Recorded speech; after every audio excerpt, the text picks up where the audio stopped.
So what if every single feeling you had, every connection you made, could be measured and scored by an AI? Today, we're going to dive into a story that explores exactly that, and it asks a really big question. What happens when a signal shows up that breaks the entire system? This is The Signal, and we're about to take a look at the human code at its very heart.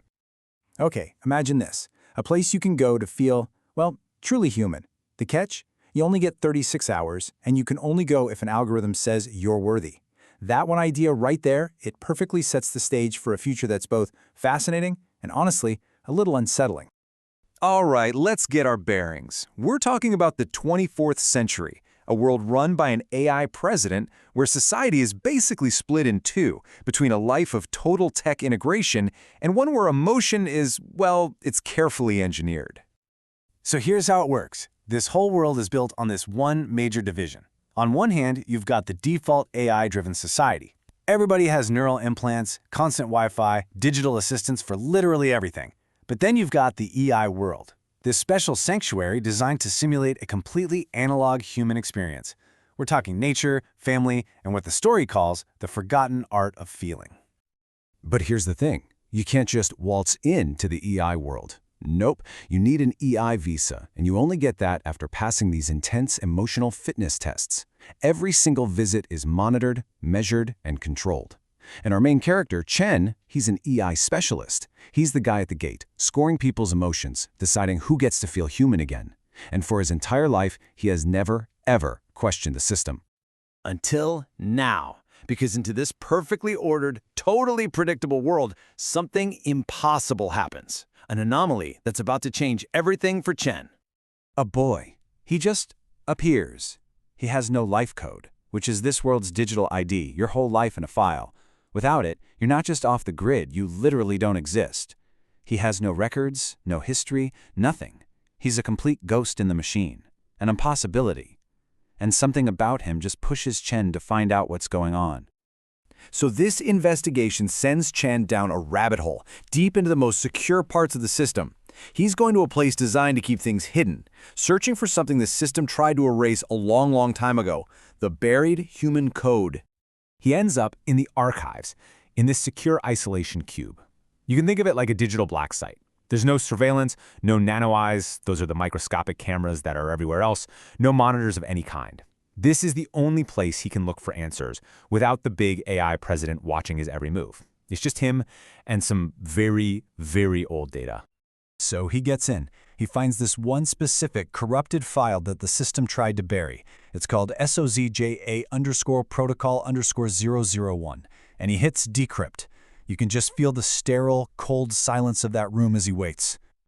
Now, this is where things get really interesting.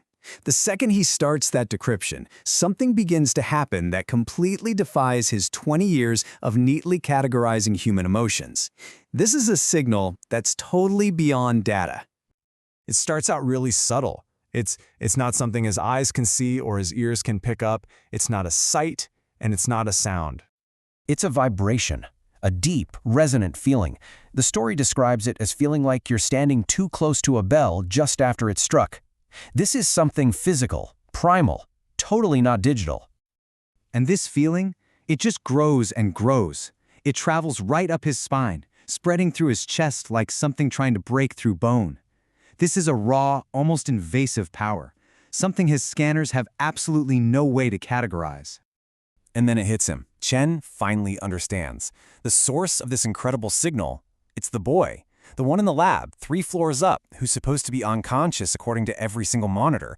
But he is reaching out. He is calling to Chen in a way that just bypasses all technology. So, the crucial point is this. What is this signal? How in the world can an unconscious kid communicate through reinforced walls without any tech? Well, this phenomenon actually has a name, and it gets right to the heart of what it means to be human. It's called Q-sentience. It's the depth of consciousness, of feeling, of subjective experience that exists beyond what you can measure. You know, it's the stuff you just can't capture with data points or quantify in a spreadsheet. And you know this feeling, right? Think about it. Q-sentience is that uncanny feeling you get of eyes on your back in a crowd. It's when the perfect song comes on the radio at the exact moment your heart is breaking. It's that gut feeling, that deep intuition that tells you something is wrong, even when you have zero data, zero proof to back it up. It's not magic, it's just human. And this all circles back to that buried file Shen found, the SOGHA protocol. It wasn't a piece of software. It was a philosophy, a way of leading. It says that a ruler who actually connects with people's hearts will simply know what they need. They'll never have to measure their worthiness. And that's the big lesson for Chen here. After spending his whole life turning feelings into numbers, he finally gets it. Some of the most profound truths just can't be explained by data. They can only be felt. And that really leaves us with this final thought, doesn't it? I mean, this story is set centuries in the future, but it feels incredibly relevant right now. In our own world, which is so obsessed with data and metrics and algorithms, what are the human signals that we might be missing? What's the Q sentience that doesn't show up on our screens?